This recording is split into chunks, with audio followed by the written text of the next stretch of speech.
Over the years, the OEMs have employed a number of anti-competitive tactics, starting with adding a chip, then individual chips for each colour, stronger encryption, and then firmware updates, all effectively designed to irritate and frustrate customers into not using aftermarket cartridges.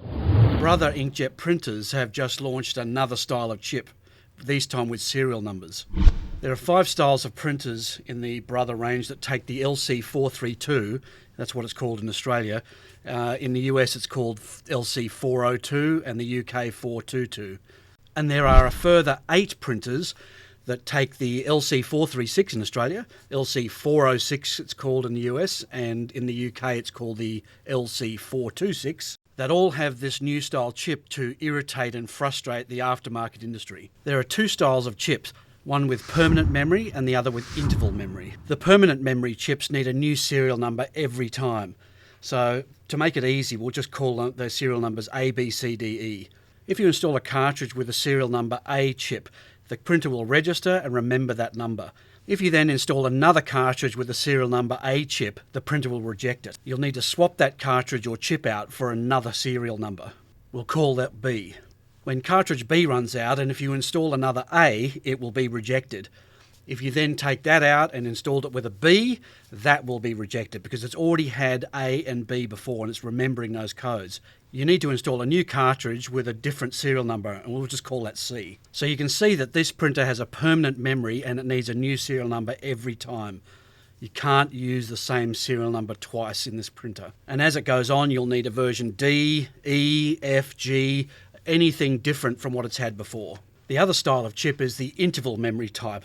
This one can't use the same serial number as the previous cartridge. So in this case, you can install an A and it'll register. If you install another A, it won't register. So you need to take that out and use a B instead, a B style or something different. If you then install an A, it's not a problem because it's only remembering the last cartridge it's had or the last style of chip. So the printers with permanent memory in Australia use the LC432, the USA it's the 402 and the UK 422. The printers with interval memory in Australia are the 436, the US the 406 and the UK 426. Both styles of printers will cause rejections, but the interval memory is the lesser of 2 evils. You can identify what version chip is installed on the cartridge by looking at the code. The chip version in this case is an A1 series. It's a 432 XL, and then the colour is yellow, and then we have the serial number, in this case N2.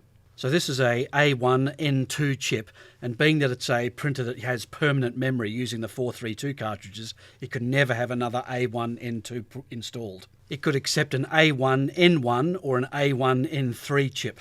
At the time of this video, a new chip series will be launched every 40 to 45 days. So the next chip series will be called A2, followed by A3, A4, etc.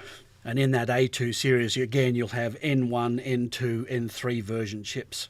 That chip version and serial number will be marked on the box. For some reason, the factory only included the chip version on the original shipments of these cartridges.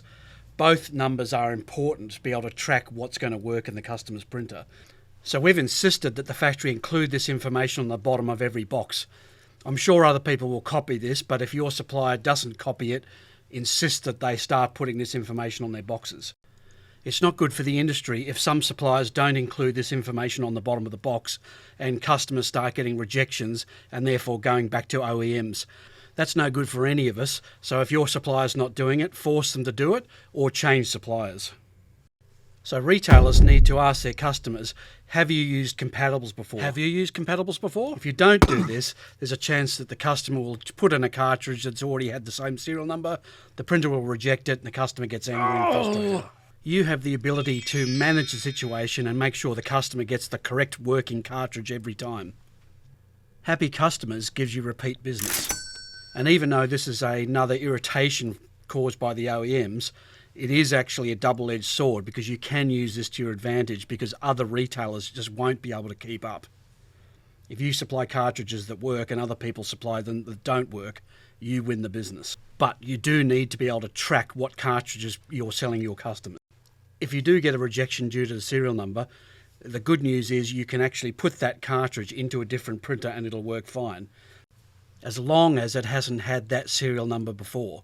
So ask the customer, have you used compatibles before? Have you used compatibles before? Or if it's an existing customer, make sure they haven't used that serial number. It's very important that you track exactly what you sell each of your customers. That way you'll avoid having any rejection issues.